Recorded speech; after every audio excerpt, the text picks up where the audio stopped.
네, 이 시간을 통해서 주님의 은혜가 여러분 가운데 충만하게 임하길 간절히 소망합니다. 아멘. 여러분께서 관심 가져주시고 기도해 주신 덕에 지방의 청소년 연합수련회를 잘 다녀왔습니다. 이 자리를 빌어서 다시 한번 감사하다는 말씀을 드립니다. 비록 땀이 마를 시간이 없을 정도로 아주 더운 날씨였습니다만 그 무더운 날씨보다 더 뜨거웠던 건 주님께서 그 수련회 가운데 부으시는 은혜였습니다. 아이들마다 좀 차이는 있었습니다만 어쨌든 프로그램마다 각자 깨닫는 바가 있었고 또 그 가운데서 변화하고자 다짐하는 모습들이 있었습니다. 또 진행하는 입장에서는 또 다른 측면에서 주님의 은혜를 간구하던 그런 기간이고 또 행사였습니다. 무슨 얘기인가 하니 사실 이번 수련회 행사비가 좀 넉넉지 않았거든요. 이게 지방의 연합 행사다 보니까 물론 참여하는 학생들에게 등록금은 받습니다만 지방이 지원금하고 또 지방이 여러 교회들로부터 후원금을 받아서 그걸로 행사를 운영합니다. 그래서 매번 아슬아슬하긴 했지만 그래도 큰 무리 없이 진행했었거든요. 근데 이번에는 계속 마이너스인 거예요. 이러다가 수련회 장소에서 설거지하고 나와야 되나 이 생각을 할 정도였어요. 그래도 어떻게 지불이 다 되고 거기서 나올 수 있었습니다만 정말 아슬아슬했습니다.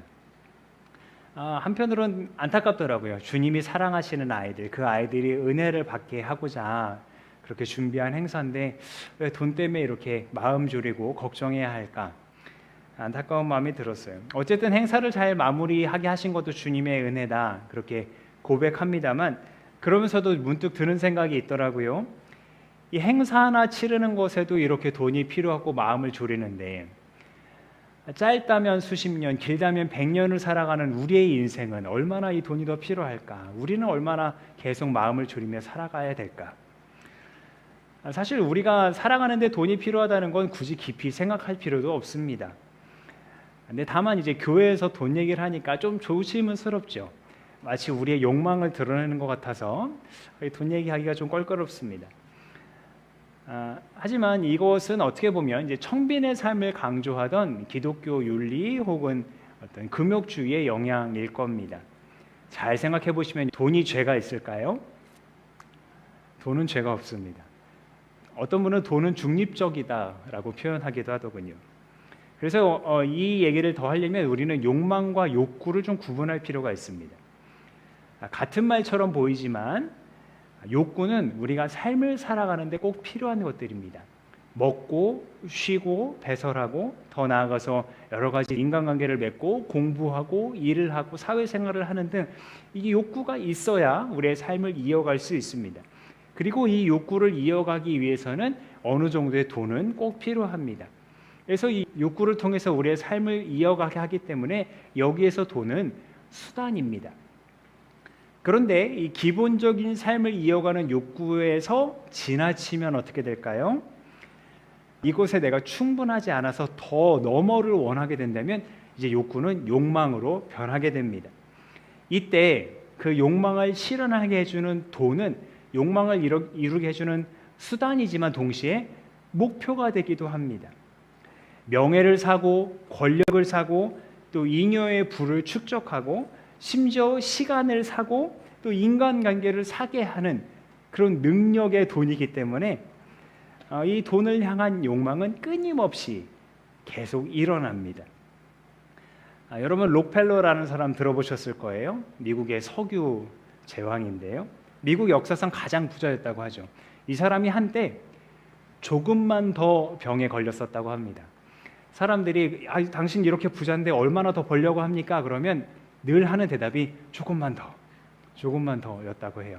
나중에는 많은 자선 사업도 하고 뉴욕시의 모든 수도값을 낼 정도로 그렇게 베푸는 삶을 살다가 죽었다고 합니다만 어쨌든 한때 이 사람에게 있는 그 마음은 그 많은 돈을 가지고도 조금만 더 하는 그런 마음이었어요. 그러니까 이 끝이 없는 욕망은 문제가 되곤 합니다. 오늘 복음서에 보면 한 사람이 예수님을 찾아와요.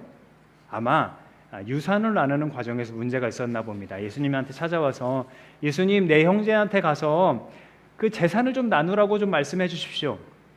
그런데 예수님이 그 사람의 간절한 요청에 별로 긍정적으로 대답하지 않으세요.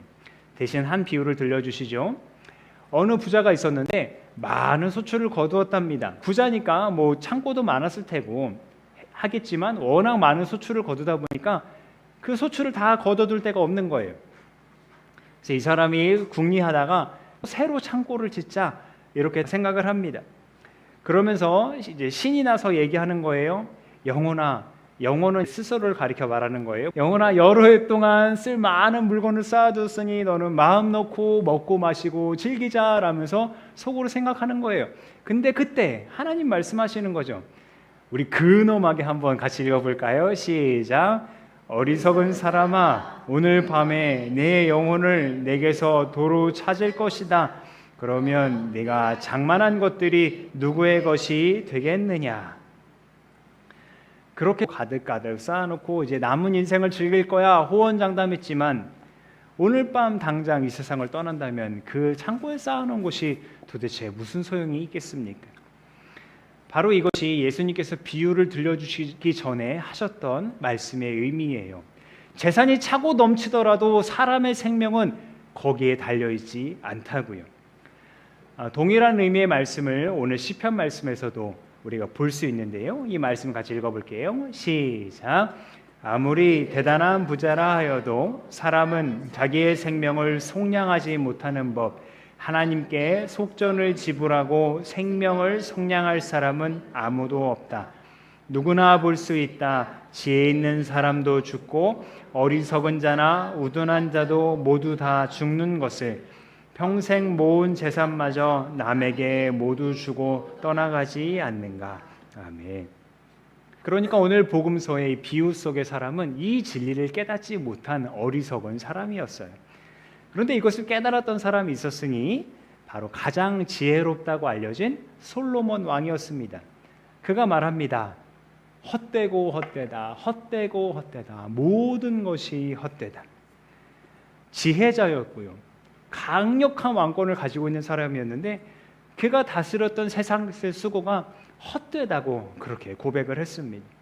그래서 이어지는 말씀도 보면 이스라엘을 다스리는 동안에 보니까 온갖 일을 보아도 아무리 지혜를 짜고 심혈을 기울여도 괴로움을 주는 헛된 일뿐이라는 거예요. 바람을 잡으려는 것과 같았다고 합니다.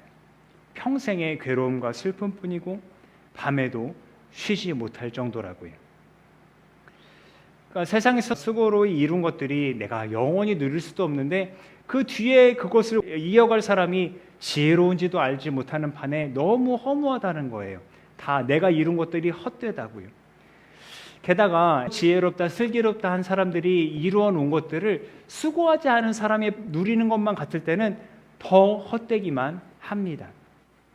솔로몬은 그렇게 울분을 토할 정도로 얘기하고 있어요. 그 수고가 다 헛되다고 말하는 이 솔로몬이 그런데 깨달은 바가 있어서 이렇게 이야기합니다. 이 말씀 같이 읽어볼까요? 시작. 사람에게는 먹는 것과 마시는 것, 자기가 하는 수고에서 스스로 보람을 느끼는 것, 이보다 더 좋은 것은 없다. 알고 보니 이것도 하나님이 주시는 것, 그분께서 주시지 않고서야 누가 먹을 수 있으며 누가 즐길 수 있겠는가. 아멘.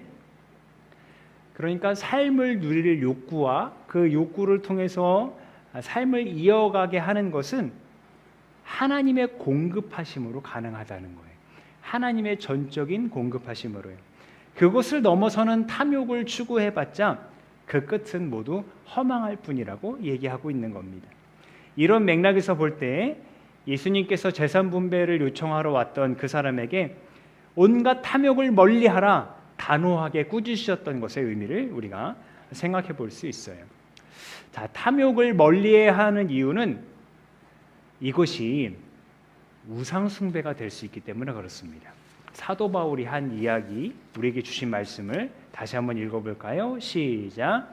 그러므로 땅에 속한 지체의 일들 곧 음행과 더러움과 정욕과 악한 욕망과 탐욕을 죽이십시오. 탐욕은 우상 숭배입니다. 아멘. 자, 탐욕의 우상 숭배인 것은 하나님의 인도하심과 공급하심, 그러니까 하나님께서 나를 인도하시고 나의 필요를 채워주시는 분임을 믿지 못하고 나의 만족과 나의 욕심을 위해서 그 이상의 것을 내 스스로 얻으려고 발버둥치기 때문에 그렇습니다. 그러니까 자극에 둔감해져서 더 자극적인 것을 찾는 입맛처럼 욕심에는 끝이 없어요. 그래서 나의 불안과 걱정을 잠재우기 위해서 끊임없이 내 손에 잡히고 내 눈에 보이는 것, 이를테면 돈 같은 것이죠. 그 수단으로 나의 욕망을 채우려고 애를 씁니다. 그리고 욕망의 수단인 돈이 나의 신이 되는, 나의 하나님이 되는 순간이에요. 이것은 재산의 많고 적음과 상관이 없더라고요. 없는 사람은 록펠러처럼 되려고 애쓰고요. 록펠러 같은 사람은 더 가지려고 애를 쓰거든요. 그러니 우리는 자기를 위해 재물을 쌓아두다가 나중에 다 헛되다 라고 탄식하는 어리석은 사람이 되어서는 안 되겠고요. 하나님께 대하여 부요한 사람이 되어야 하겠습니다. 뭐라고요? 하나님께 대하여 부요한 사람. 하나님께 대하여 부요하다는 것은 하나님과 함께 혹은 하나님 안에서 부요한 것을 의미합니다. 다시 말해서 앞에서 말씀드린 것처럼 영원한 생명을 주관하신 하나님께서 내 삶을 채우시는 공급자라는 것을 굳게 믿는다는 의미입니다. 그래서 오늘 복음서 말씀 다음에 이어지는 말씀 우리가 함께 볼 텐데요. 여러분 성경책을 다시 한번 펴보시죠. 누가복음 12장 13절부터 21절까지의 말씀을 봤는데요. 그 뒤에 22절부터 30절까지의 말씀을 함께 보겠습니다. 여러분과 제가 한 절씩 돌아가면서 읽을게요. 그러므로 내가 너희에게 말한다. 목숨을 부지하려고 무엇을 먹을까 하고 걱정하지 말고 몸을 보호하려고 무엇을 입을까 하고 걱정하지 말아라.